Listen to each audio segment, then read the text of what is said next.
Hey, what's up guys? Welcome back to the channel, and today we are starting a brand new series on the channel, and I'm calling it How to Snipe, because that's the question that I want to answer. I want to tell you how to snipe.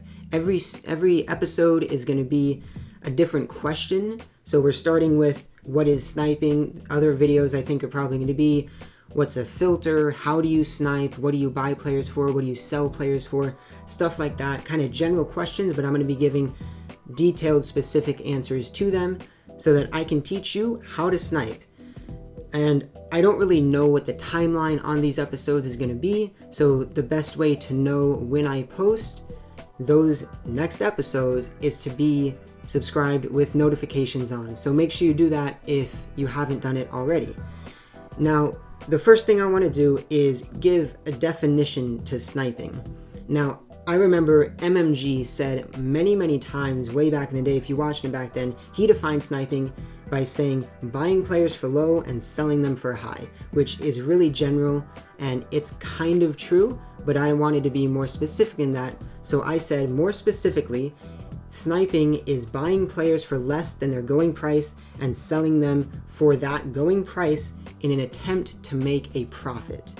So I want to pause right there and tell you that throughout this series, I'm going to be using words and phrases that you may or may not know. And when I use one that I think there's a lot of people who may not know it, I want to talk about that. So I guess you can think of it as kind of like vocabulary. And our first word or phrase in this case is going price. If you don't know what that is, I defined that by saying that the going price is the highest price that a specific card sells for on a consistent basis. So it's kind of a combination between the lowest price that you can consistently buy the card for and the highest price that you can sell it for.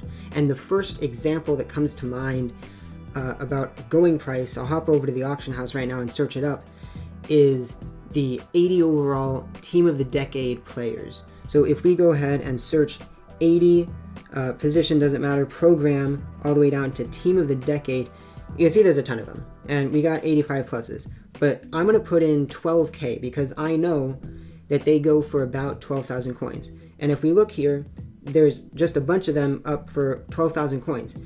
But now if I put, and obviously they're not selling, but if I put in 11,500 coins, there is nothing. So that tells me that I can buy them for 12,000 coins consistently, and I can probably sell them for a little bit less than that. I know for a fact I've sold these 80 overalls for 11,500 coins many times, and they will sell.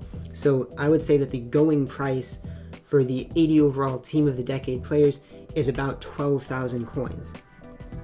So before I move on to the next thing, I want to actually just show you some examples of snipes. So I said it's buying players for less than their going price and selling them for that going price to make profit. Well, I want to actually show you some snipes that I've gotten. So I've got some screenshots here, and the first one is Bruce Matthews at 96 overall. I bought for 92,000 coins. We got a few of these here, so there's that one. There's a Lawrence Taylor for 51,000, a Ray Guy for 97,000, and then most notably the Nandi Asumwa for 2 million coins, which seems like a ton, but he actually goes for more. So this last picture here, you see all of those cards sold for more than what I bought them for. So I bought them for less than their going price, and then I sold them for their going price, and I made a profit. And the easiest one to look at is the Nandi Asumwa. I bought it for 2 million, I sold it for 5.4 whatever million coins, and I earn 5 million, and obviously 5 million is a lot bigger than 2 million, so I made a profit there. And you can look at all of these. Something interesting is that the middle number on all of these cards is what they were bought for. The bottom number are my earnings. That's what I actually get. And as you can see, they're not the same. The reason they are not the same is because of the auction house tax. The auction house tax is 10% base, but it can go down with the auction house tax reducer, which is an item that you can only have if you played in the previous season. So on my main account, I played last year, so I have the auction house tax reducer, and my tax is actually only 8%, but I just started a brand new account just a couple weeks ago, so I obviously didn't play last season, and I don't have the ability to have that auction house tax reducer, so it is stuck at 10%.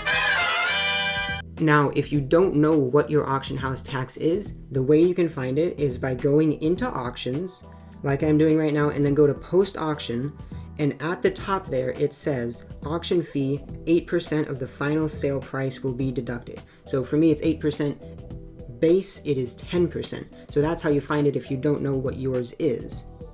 With that said, the next thing I want to talk about are the types of sniping. So I said that there's 3 different types of sniping. The first one is just regular / normal sniping, which is just using the buy now feature to get your players. It's very general, but usually when someone talks about sniping, this is what they're talking about. They're buying now all of the players, the cards that they're getting, and then they sell them for more. The next type of sniping is really just a specification on that. It is scroll sniping.